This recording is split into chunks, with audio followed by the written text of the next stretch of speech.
Welcome everybody, welcome to Singularity Watch. This is a show where we scan the skylines of emerging technologies and try to figure out what the future might look like.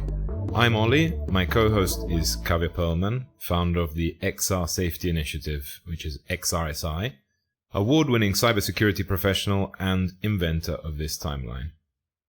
Our guest today is Jesse Damiani, journalist, writer, VR storyteller, and Forbes contributor on emerging technologies. Hi, Jesse. Hi, Kavya.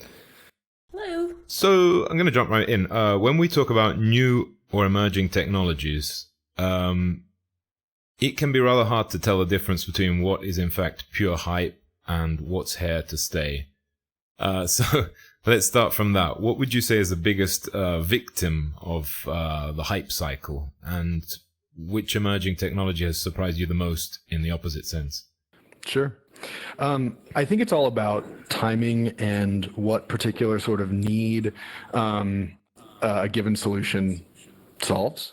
And so I remember when I was getting into the VR industry in like 2014, 2015, there was this massive hype around 360 video content. And I'm a big believer in 360 video content. But at the time, there was a sense that it was going to become like the next Hollywood or the next video games or something like that. And what we saw is this massive influx of capital in the wake of Facebook acquiring Oculus. And you had a bunch of companies that were, big dreamers, well-intentioned, et cetera. But it also meant that there wasn't really a defined market yet. There wasn't really an understanding of what people were going to come to VR for. And so what you saw on the aftermath of that is, a bunch of great content, but then also a lot of companies didn't survive. And they're not necessarily companies that won't survive looking into the next few years, or companies in that same category. We need fantastic stories. We need a narrative impulse, even when it's not properly narrative, that a lot of those folks were trying to bring to the table, but there weren't really any customers yet because we didn't yet have that kind of that important balance of convenience. And obviously we needed a lot of content, but a specific different types of content and understanding of where these different things go. So right. I think now we're actually looking at what the VR growth pattern that I've been thinking is coming for a long time, which is much more linear. It's not exponential because VR doesn't solve a problem. It creates these really resonant experiences, and as more people get into it, it will start to solve problems very dramatically and in a way that a lot of people will be drawn to. But the friction to get in, it's not like a cell phone where it immediately solved the problem of I need to have connectivity in my pocket when I'm out in the world and not at my desk or not in my house. That was an immediate problem that was being solved. VR doesn't have something like that. It's a much broader thing, so it's going to grow in this sort of way. So I would say a major victim of the hype cycle was I call it early, but of course VR has been around for like 50 years. But early relative to this new sort of resurgence of VR, I do think I think back to a lot of these really incredible sort of dreamers and thinkers and entrepreneurs who, their companies just couldn't make it because the hype was really high, but the actual sort of, base for that, for whatever the product or content was, just wasn't there.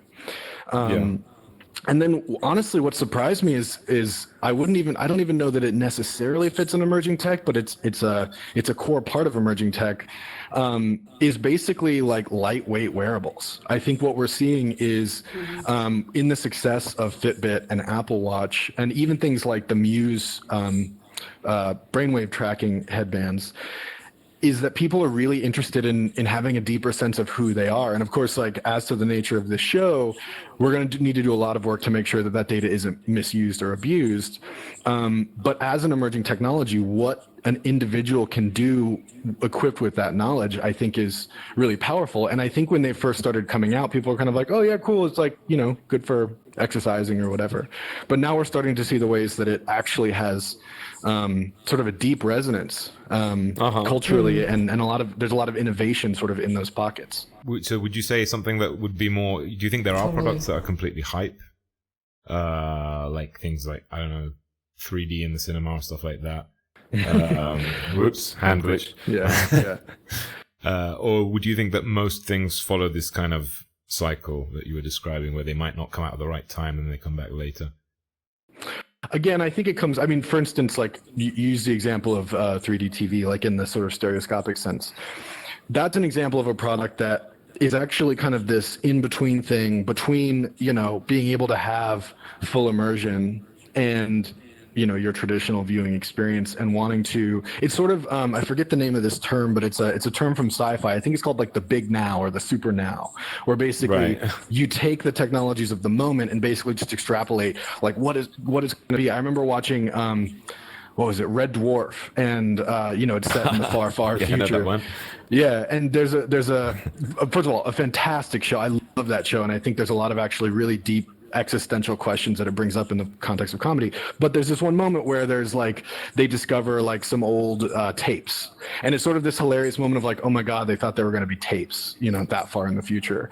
But of course there was no sort of understanding yet that we were going to have technologies that totally eradicated the need for most tapes, although we're finding now that tapes are actually a fantastic storage format rather than, you know, like, you know, the hard drives we're using. So yeah, 3D TV obviously, but I also think like I hesitate to name a particular product because we don't really know yet what things are going to sort of stick around and what things are like, what's meeting a need or providing something really rich and resonant for people. I mean, I guess to follow the sort of discussion, like something that fits into the realm that feels like it's not going to work to me, but it also, I could see the outside possibilities where like, wow, people love that, are like these foldable phones where it's like they're trying to bridge the gap between a tablet and sort of a computing device and something more, you know, like your smartphone. Yeah. And as it stands right now, it looks like a really great curio. It's really fascinating, but it's plagued by so many problems, and it's so expensive relative to the average consumer. And the base that it's meeting is so narrow that I have a hard time imagining that that's going to be something that really catches fire and becomes something people love. I totally acknowledge that I could be eating my words in 3 years.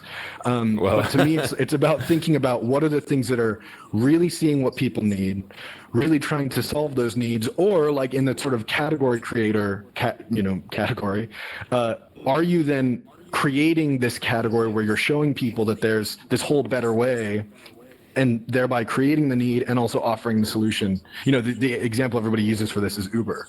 Like nobody was thinking like we need to disrupt taxis. But then once they did, they're like, oh yeah, there's a bunch of sort of friction and frustrations in the process of hailing a taxi. And it's way better to be able to have this sort of like programmatic on-demand version of taxis. So I think that's sort of how I think about it. And yeah.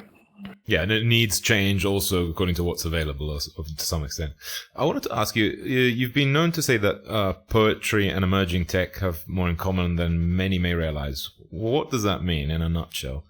Sure. So I think I want to like clarify something that people often think when they think about poetry, which the classical conception, like in the Western mind, I think is like, you know, a sonnet, and it's something that's like highly emotional.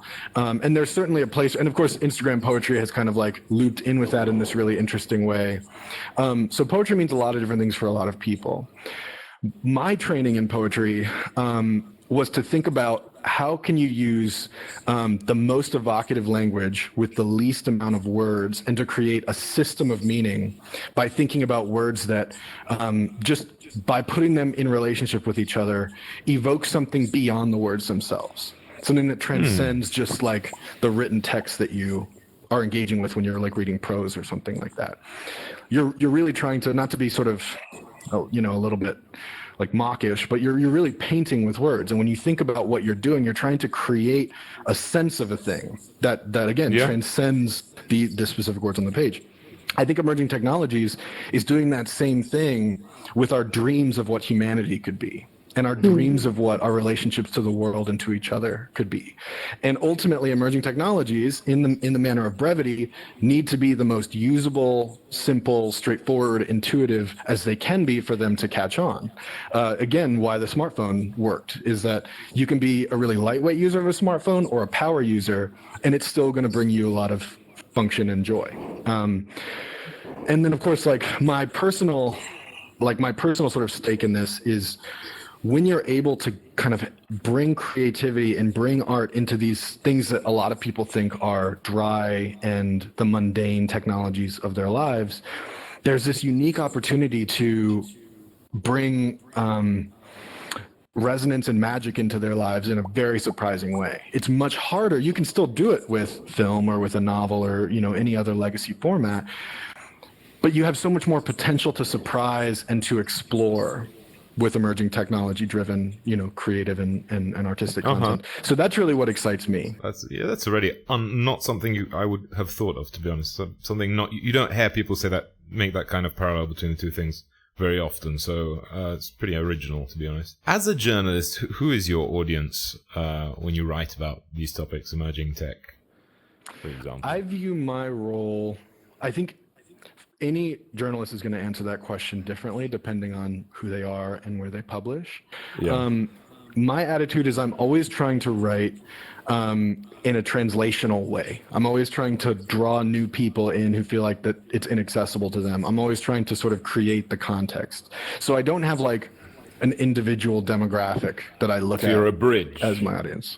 I'm trying to be. I'm not saying that I'm always succeeding, and of course there are times where I'm going to cover something that's much more technical that like you probably do need a little bit of context. I'm always going to make sure to link out to wherever you can find that context. But for me, it's really like I'm wanting to really crystallize for other people why this excites me about the application for everybody, not really get lost in like the high end, the tech specs, or like get really drunk on the technologies, which oftentimes are, really amazing and really impressive.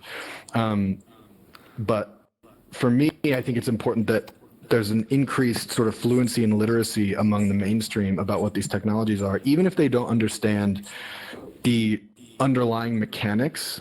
Understanding what it does and how it operates in a basic way is really important, because right now what you find is a lot of people just sort of think it's like not magic. They just think it's just sort of like happening and that they can't participate in it, and it's like sort of right. Yeah. Almost like you want to teach in a way, but sort of a very practical way, like teach people to be a part of things. Going back to the subject of, I guess, the masses in a way, because that's what you were kind of talking about. We live in a very polarized era. And facts always seem to be disputed or debated or nothing. There's no real kind of fixed narrative about, this is the truth, this isn't, everything is a bit sort of vague and smoky. And one of the most crucial missions of journalists is to keep the trust intact or rebuild it with whoever they're talking to. How does this apply to emerging tech, and how can we maintain the trust of those following us in this domain? This is a great question. It's a huge question. I'm going to try to be brief in my response because I spend most of my time thinking about this. I'm actually working on a book that really Venn diagram overlaps with this topic. It's not this topic exactly. Because we're now in a moment where simulation is a part of everything we do. I mean, obviously our minds are simulating a mental model of reality even when we're not wearing VR headsets. But now we're kind of going into these different levels, whether we're talking about headsets, Reddit, Twitter, these are all different sort of simulated realities that we're entering with different rules and different logics. And what we've found in the past, I don't know, let's call it 5 years. Of course, it's been going on much longer, but in America in particular, what we've seen is that people that know how to sort of hijack and abuse these sort of simulated realities, it's almost the equivalent of when you think about, regular procreation versus like gene edited procreation, where people can go in and say like, I'm going to edit, this kid to have, I'll use you as an example, like blue eyes and blonde hair, and I want a nice thick beard and et cetera. I'm not saying, that's the level of sort of reality manipulation that is possible now using the mechanisms of news and influence. So you can see the ways in which these streams of information, basically it's, they use the sort of term Potemkin village. So you see the way that something that starts off as propaganda out and out, then doubles down and is framed in these sort of, interrogative, probing sort of like, is da-da-da, is this happening? And it began its life as a lie. but it carries so much steam that then you see it on certain actual proper news outlets because they feel like they have to now cover this thing because it's what different people are talking about and what it's becoming news. So they've literally invented reality. So that's sort of the difference when we're thinking about the jump that we've made into an internet era of news, is that now there's this co-creative aspect. And with co-creative aspects, there's much more potential for manipulation. So what do we do about that? If I had the answer to that, I'm urgently trying to find the answer to that. If you had the answer to that, yeah, it would be a dangerous situation to be in. Exactly. Yeah, I think the starting point is, you have to stay, you have to present facts in a very sober, expertise, research-driven way, and double down on a different way of sort of grappling with news. That, like, how do you teach an audience through the work that you put into the world implicitly how they should be engaging with news? How do you bake in, that we should believe the work of scientists and in the case, like, there's a lot of conspiracy thinking sort of America is riddled with conspiracy thinking from its earliest days. We're a conspiracy prone people, and we've played a major part in sort of crafting the media landscape that the world engages in now. So when you've got this sort of convergence of all these factors, it becomes really, really sticky. And when you have people that, have very specific, possibly nefarious ends, they're using it in a way that the people that are supposed to be countering it don't even know how to sort of fight back. It's like, if you spend all your time going and fighting all these preposterous sort of theories, what then? You've actually, like, given oxygen to those very theories. Yeah, and it doesn't seem to work either, apparently. No, precisely. Okay. Yeah. So I think, yes, journalists absolutely have a responsibility to do it, and I think a lot of people are trying. I think there's also something a little bit more core that we have to sort of get to, which is, how do we create consensus again? Because really, whatever we used to call reality was just consensus. Like, what science is showing us is that we actually, the I think therefore I am is truer than even the metaphorical sort of ideas. Like, you construct reality in your mind, and actually the whatever we'll call objective reality, you are not seeing. You are seeing whatever your mind is simulating.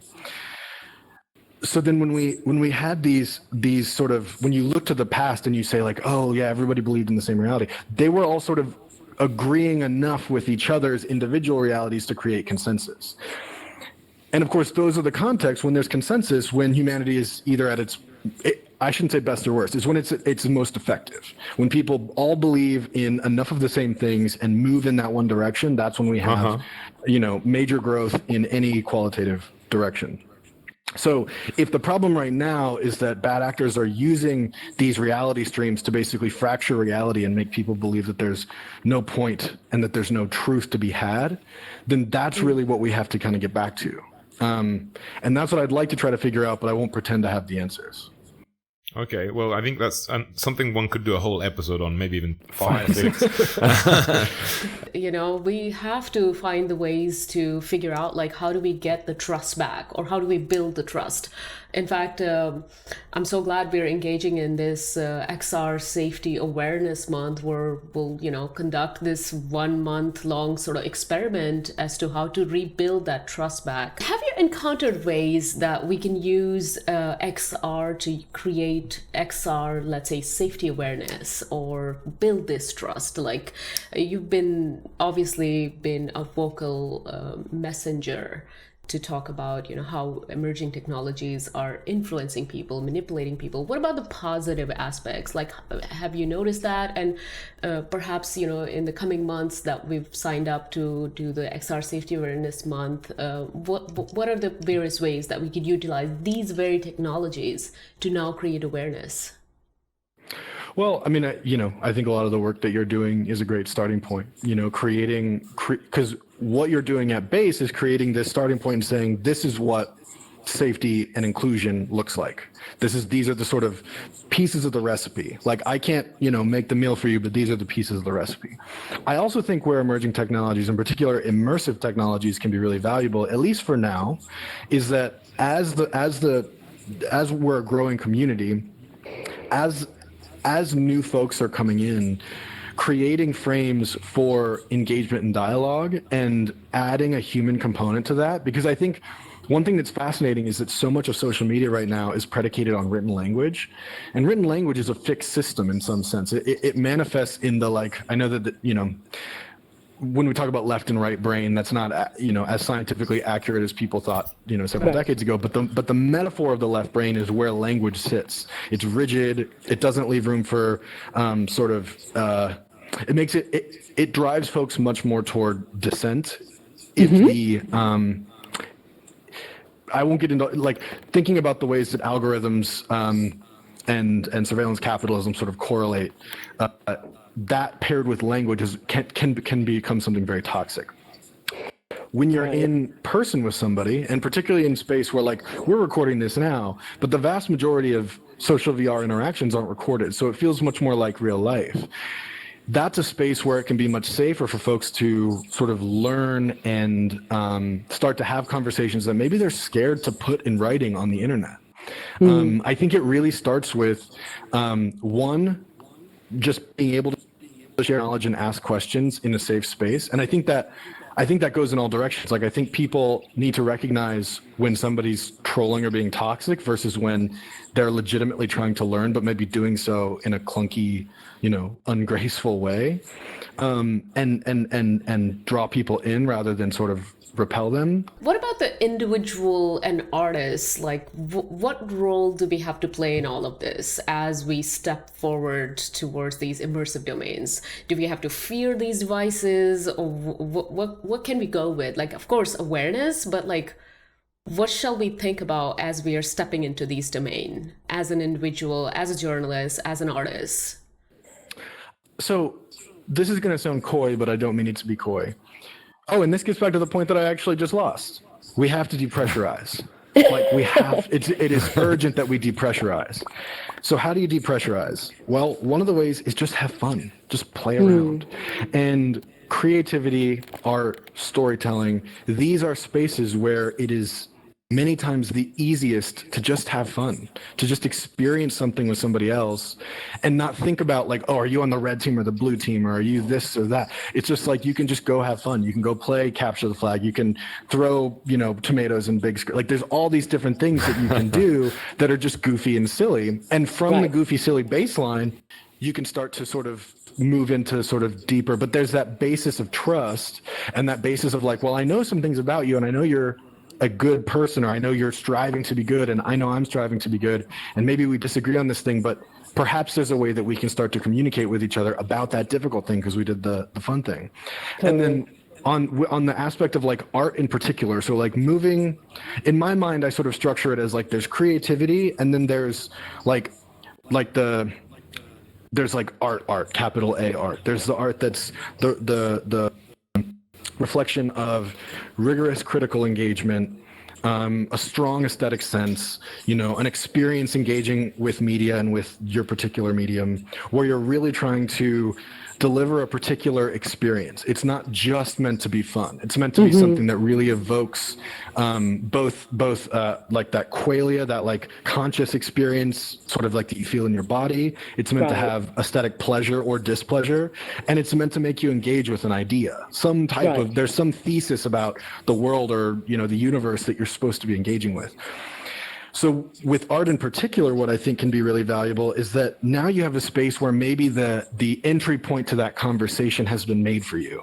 Maybe there's a particular sort of notion about climate change underlying a piece that, you on its face, you maybe don't realize that when you first come in, you're like, wow, it's beautiful. But then you start to realize, like, oh, this is about, the destruction of coral reefs or whatever it is. And now you have an entry point to the conversation. So to me, that's how I think about those topics being being really important, or those areas being really important for depressurizing. Such a valuable point. And that's what we really need to do. We need to just make it, we don't have to think of it as a tech thing. We just need to know that anyone, anywhere can extend their realities. Right, Ollie? Yeah, absolutely. There's a lot of stuff, loads and loads of things that you could sort of say about that, but I'm going to go on with the thing. So I wanted to ask you, in the past few years, we've experienced an ever-growing number of scandals related to data misuse and or manipulation. Did you see that coming? I think everybody theoretically saw it coming. They saw the risks. I think the particular ways, of course, were a surprise. You know, the touch point example that everybody uses now of Cambridge Analytica, I think, is the stand-in for what a lot of people were sounding the alarm about. You know, Kathy O'Neill published Weapons of Math Destruction, I believe in 2016, which means that she was writing about that leading up to that in 2013, 2014. So like we've had this on the mind for a while. Right. I think what was unique about the ways it was used in the 2016 election is that it was actually, a lot of people like to think of like, oh, Cambridge Analytica, you know, they use this micro-targeting in this particular way. And it's like, yes, that's true.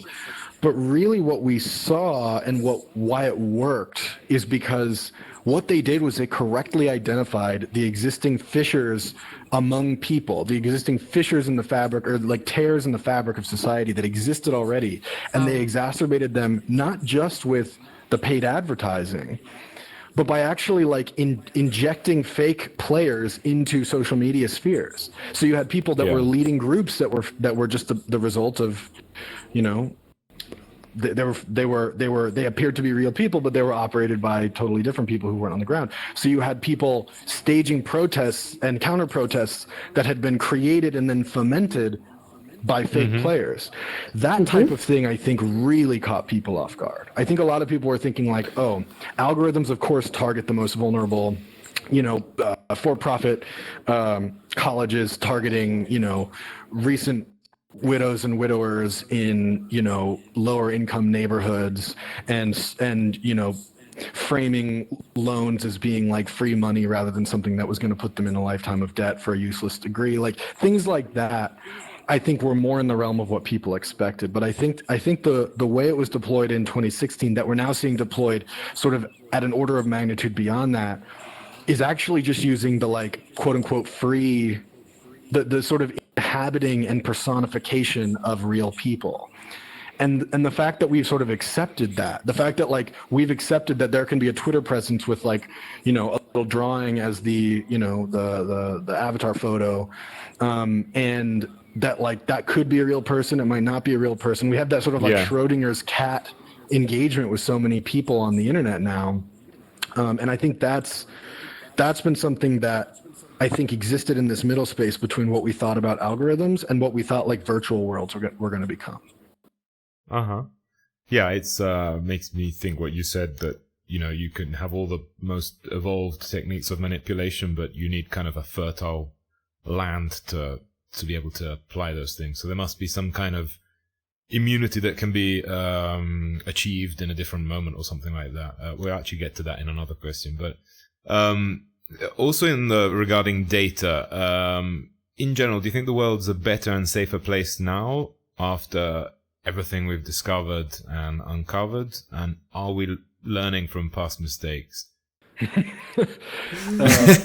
I think the world has the potential to be a better and safer place now, but I think for obvious reason, I don't believe it is currently.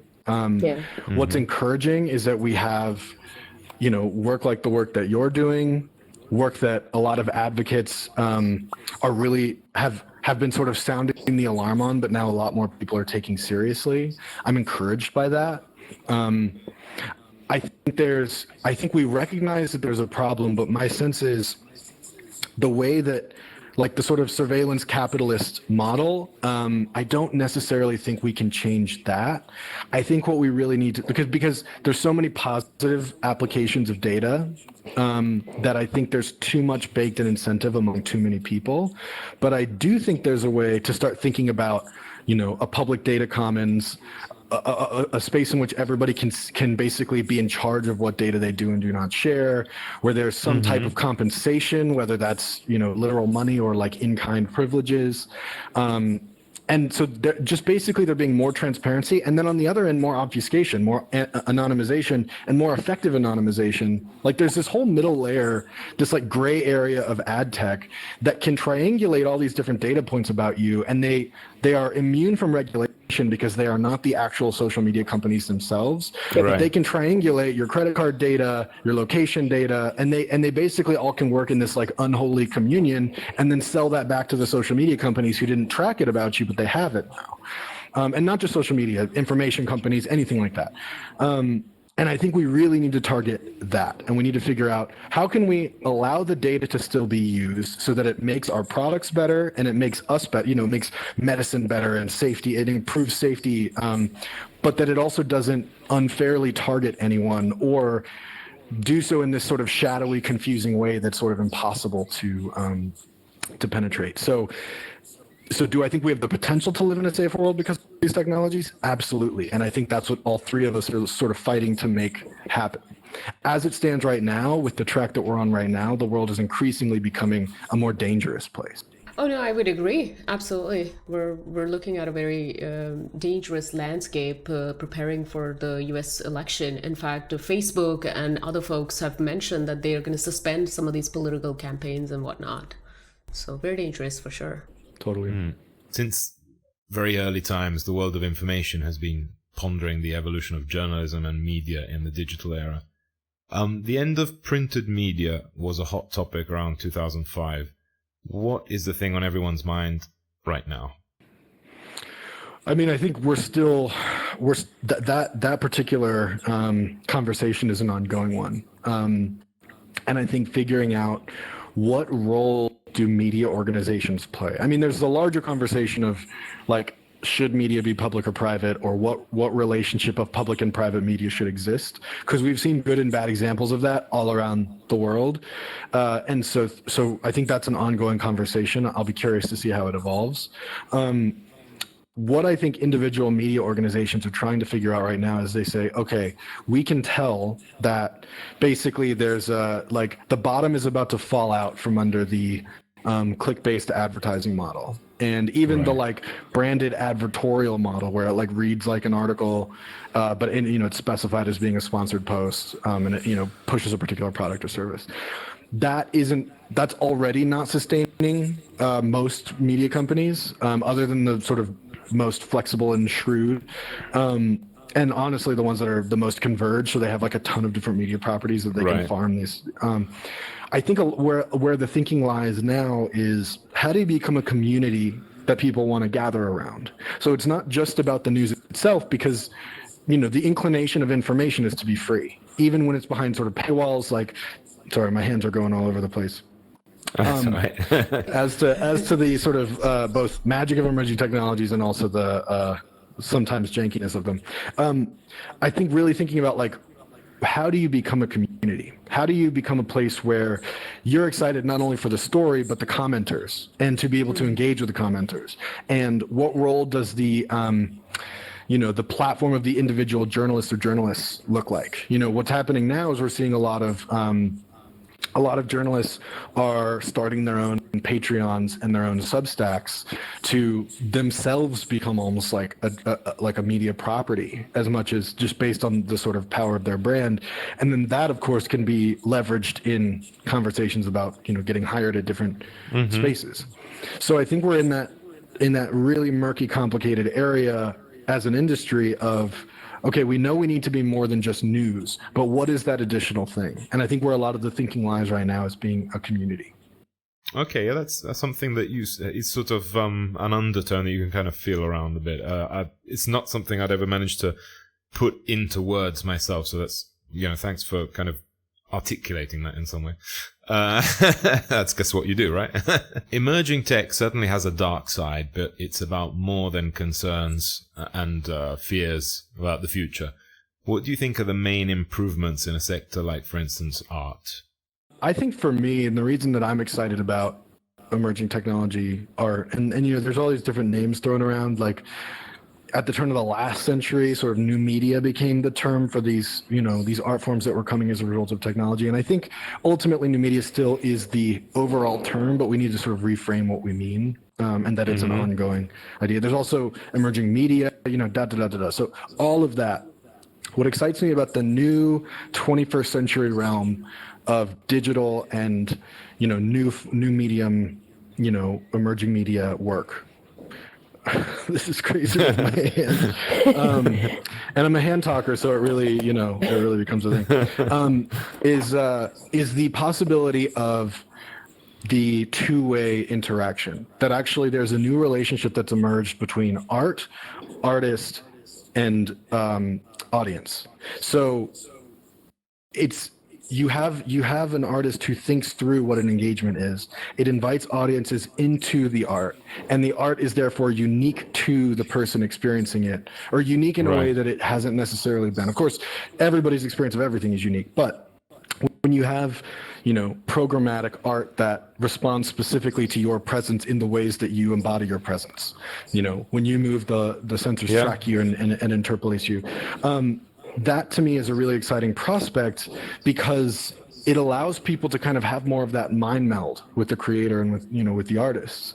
And so thinking about that both in terms of physical spaces, where people can be in a space and realize that the art can perceive them, and also of course then indicate to them how powerful the technologies are that are around them all the time that they maybe didn't think about.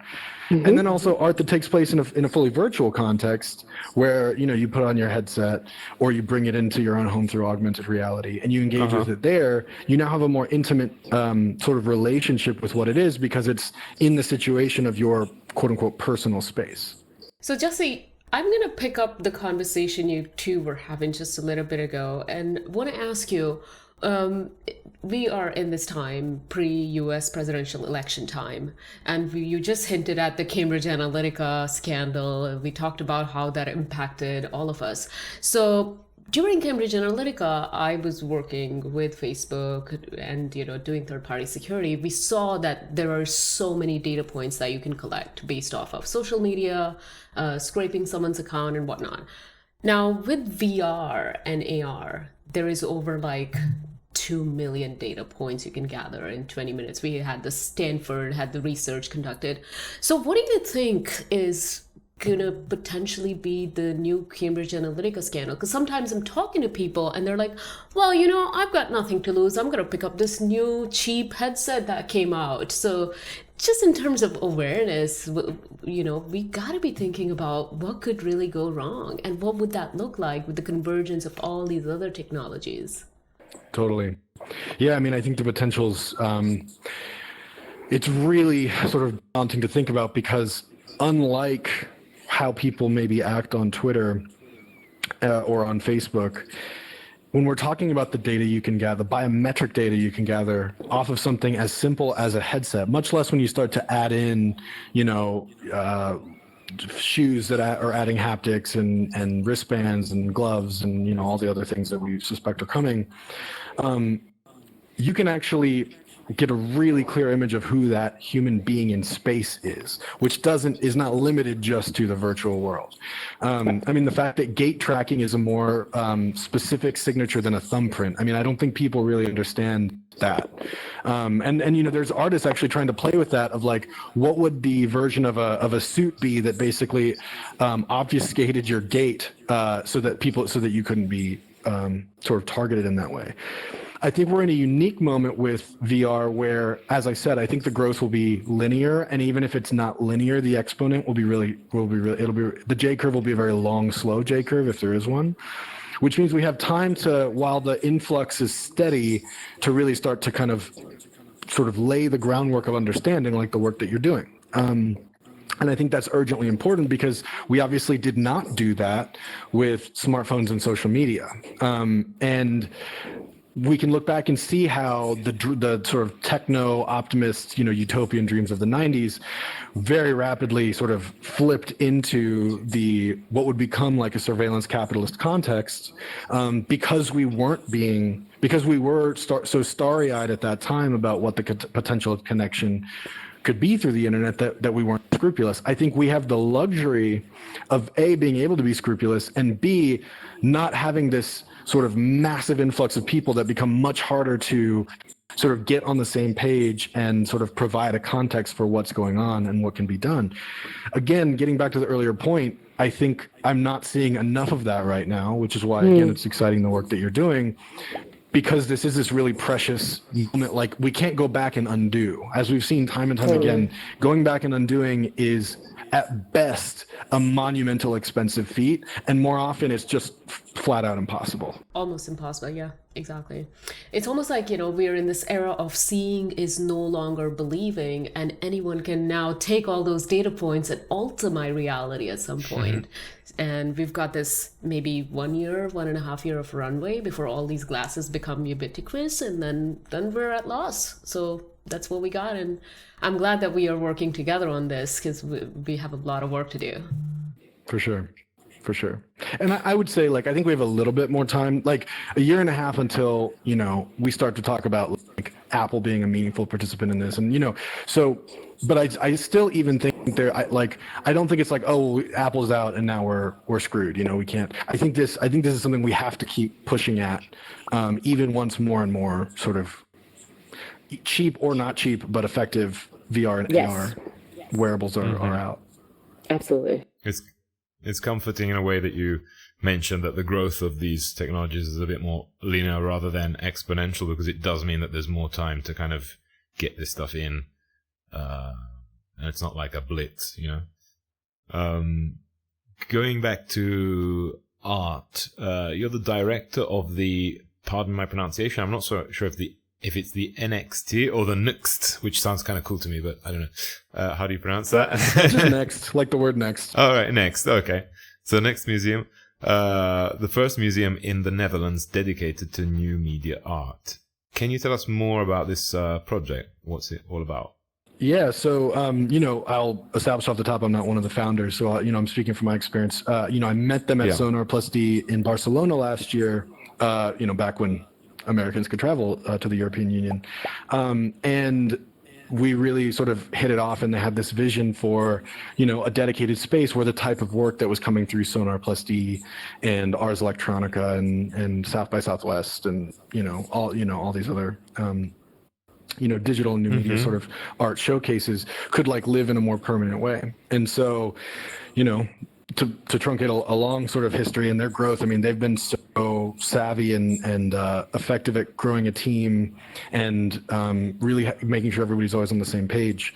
And I, of course, am like the one over in America and like all my plans to be there for the opening and everything were, of course, shot by COVID. Like I still haven't seen the last time I saw the space, it was a big empty space and I was looking at it with them for the first time. But so, the idea is, again, to make that space for the art that right now is most of the time not given the sort of museum gravitas and the museum sort of rigor and depth. And it's more like flashy, cool, new thing that you can come play with.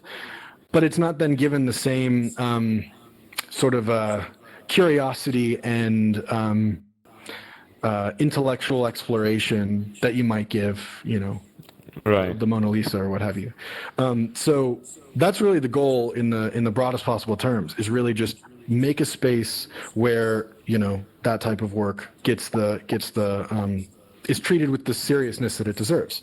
The opening exhibition, Shifting Proximities, is really exploring this idea of proximity. So a lot of the work is sensing you in some particular way or another and exploring, a proximity can be something very near, proximity can be something very far. The point you were making before about people interacting with the art, like totally. Right.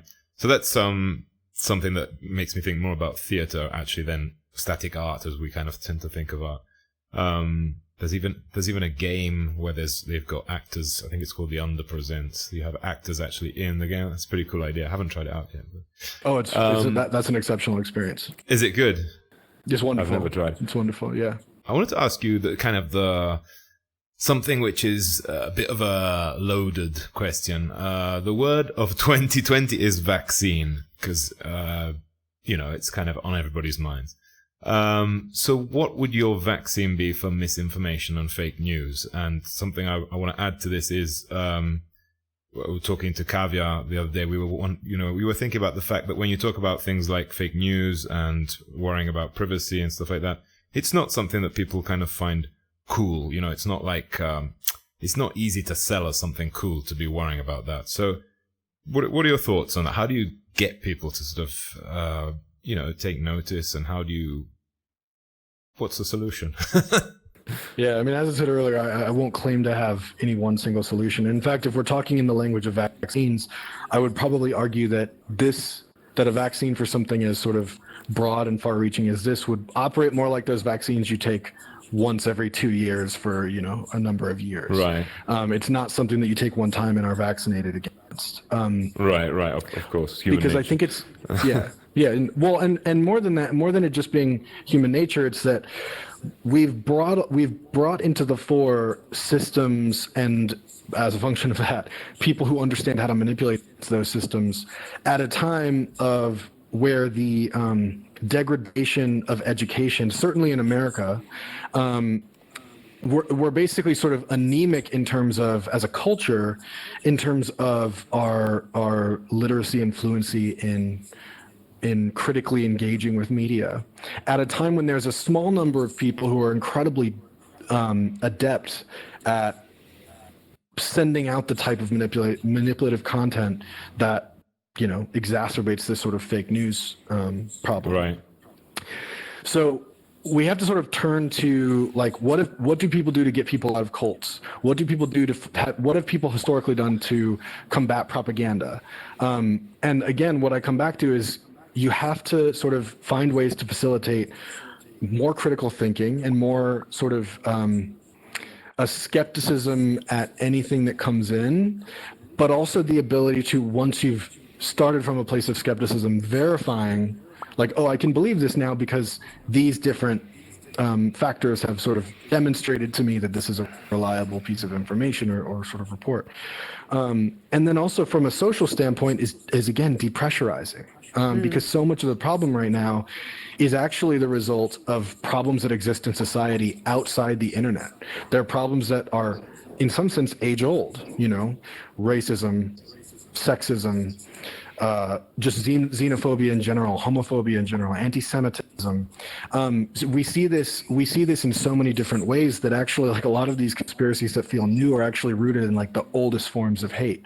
And so again, it's like, it's less about it's almost like trying to target the media is a few steps down the line. Unfortunately, like, we hate thinking about it this way, where it's like, wow, like, we see this huge problem with the media, but it's actually not anything that we can address if the underlying reality, it's sort of like pulling up a weed, but not pulling up the roots of the weed. If you don't pull up the roots of the weed, we're just going to get more and more weeds.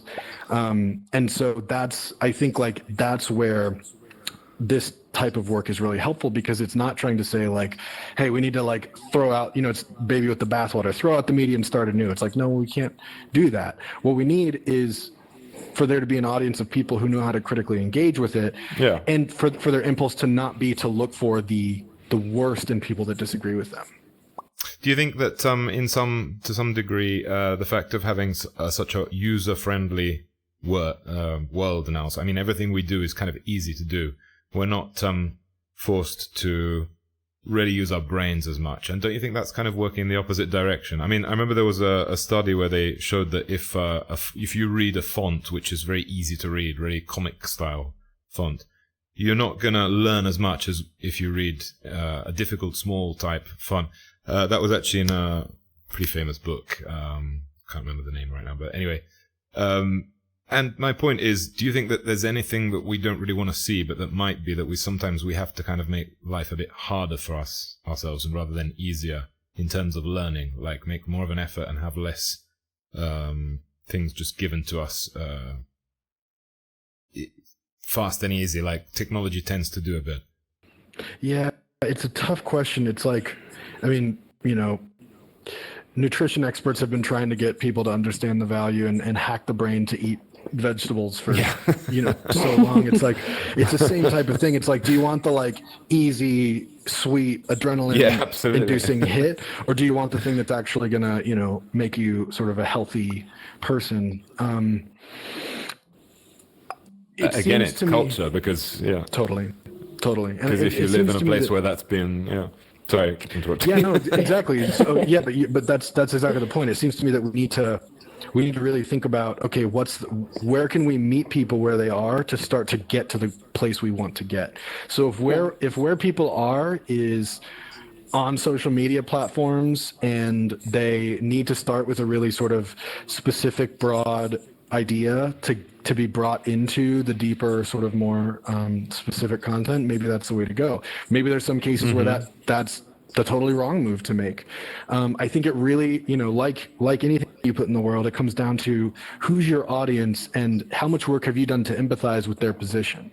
And if you can take into account that position that they're coming from. I mean, we know from psychology that the best way to get people to change their mind about anything is to meet them where they are, show them how you are the same, all the ways in which you are the same, and nudge the conversation out from that position, rather than coming in and trying to attack on that like one tip that's all the way on the other end. That's never going to work. That's never going to get people to, agree with your position. Yeah, what's going to work is nudging them away from sort of where you are. It's funny that you both arrived at the vegetarian, because earlier when Ollie and I, we were discussing the same thing about privacy, and he was like saying the same thing. It's like, it's trying to teach people how to not eat meat or something similar. And it's the same thing. I like those two things though. Depressurize, empathize, and meet people where they are. And then we can, build from there. Totally. Yeah. Well, think about impossible meats. Like you use a meat example. People are like, we have made it clear that we want hamburgers, and we're always going to want hamburgers, and you're never going to make us not want hamburgers. So somebody came along and said, we're going to actually work on making a plant burger that's really delicious. And now you have that, and now there's all these meaningful conversations happening about, the factory farming and stuff like that we're trying to make their way out. But people are like, yeah, I get you, but I still want to eat a hamburger. So if we take the example of the Impossible Burger with our media, maybe there's something there for us. Although I'm more renowned for my love of cookies, but never mind that. So as always, at the end of each episode, we ask everyone what the word singularity means to them. It's actually a way to get people to come up with interesting things. So what does it mean to you, and do you think we'll reach one in the foreseeable future? So I fall into the sort of broad camp. I mean, obviously there's the read with like a super intelligence explosion, where technology becomes basically so much more advanced than us that it becomes the quote superior species.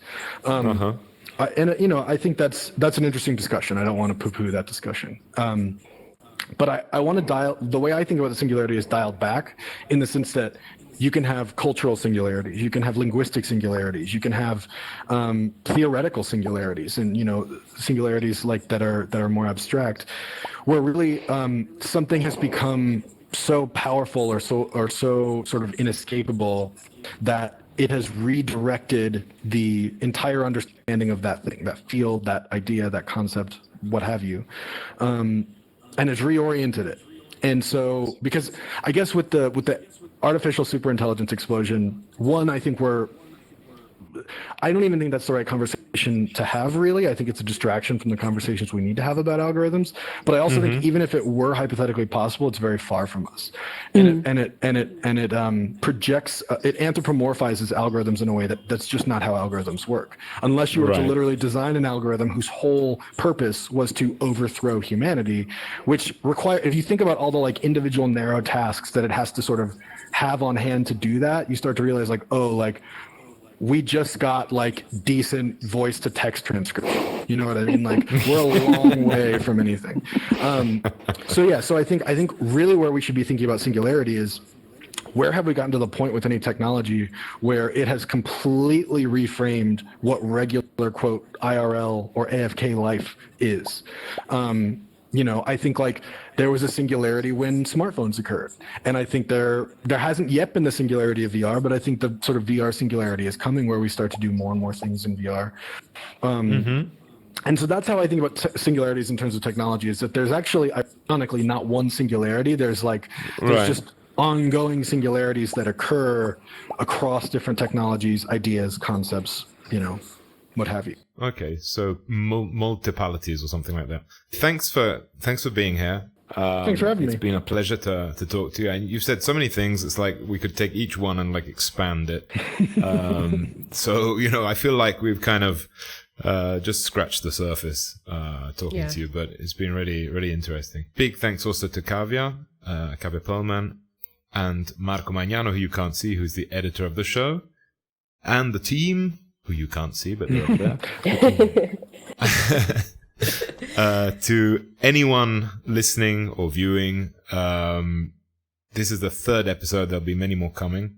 And you can follow us on readyhacker1.com. Watch the shows. There's a couple more before this, and there's going to be many more in the future. On YouTube, just type in Singularity Watch. And you can also see hear the podcast on Spotify, Spreaker, and Apple Podcasts. Okay? And that's all for now. Happy journeys.